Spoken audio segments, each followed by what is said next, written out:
let's talk about Jeff Beck's guitars.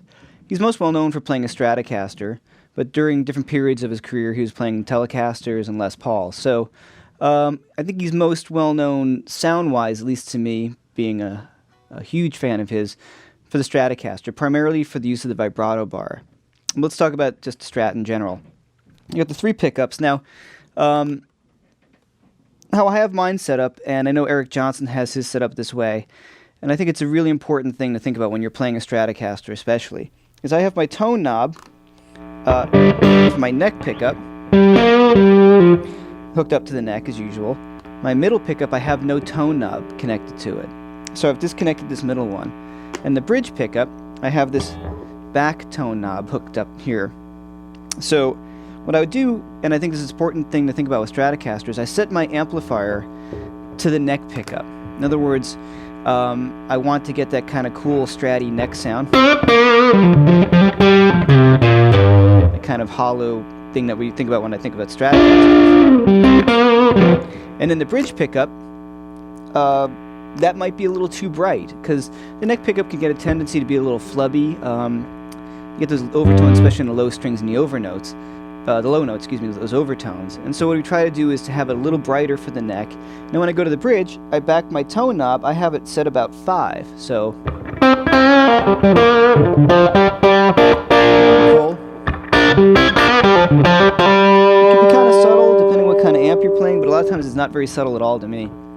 And I have the middle one with no tone knob on at all, and that keeps things nice and kind of spanky when you go to those middle pickup positions.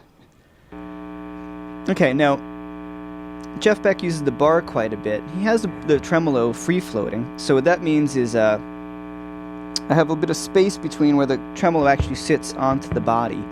I don't have as much space on my guitar as Jeff Beck does on his, for a number of reasons. One, he doesn't really play a lot of rhythm guitar when you see him play live. He does a lot of fills and things, but he doesn't really kind of chug along on things because stylistically it's not really what he's doing, and also he doesn't play with a pick, which is something we're going to talk about. So I don't have mine floating as much as he does, but I do have it so I can pull up on the bar a little bit. I think that's very important. It's exceptionally important for playing Jeff Beck's style of stuff. If you really want to get fully into it, I think he has this set up so he can pull up a major third on the G string. It's pretty high. The downside to that, as any free-floating tremolo, is if you break a string, you're going to go wildly out of tune, which is kind of a drag. Also, if you rest your palm on it, definitely get kind of used to the technique with that, too. But I like it just free-floating enough that I can get vibrato on either side of the chord, or vibrato on a note. So I'm kind of going up and down. Now let's talk about the technique of the bar, too. I like to have it where it's stay where I put it, so it's not really floating around. And I don't like to have any like slop in the bar, they call it. So as I move the bar, it moves right with me, as opposed to sometimes you get this little kind of play in the bar in either direction. So to take care of that, a common thing that Fenders do, they have a little spring you can put in there. And what I do, this is actually not a Fender, but I put a Teflon tape, that little white plumber's tape you can get. You wrap it around the windings of the tremolo just like once or twice, and you screw it in, and that helps it stay in place. Now, I'm not actually using a Fender. I'm using a guitar by a friend of mine named Michael Tuttle.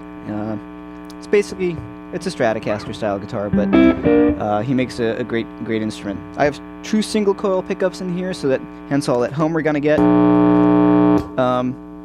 There's lots of great noise-free pickups out there.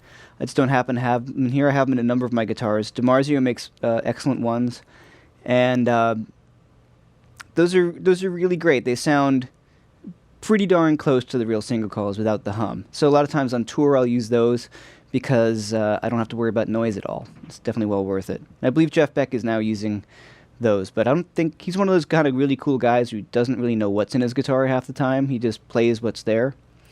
So that brings me to another point about Jeff Beck and any of the guys we talk about. It's mostly in your hands, their sound. I mean, we can learn isms and things that are kind of Jeff Beck-like or Clapton-like, but it's primarily coming from their hands. So, also, Jeff Beck's use of the volume knob is really huge as well. So, to clean up the tones, bring the volume back down. Bring it up. We have a little more distortion if I hit the drive. All that back.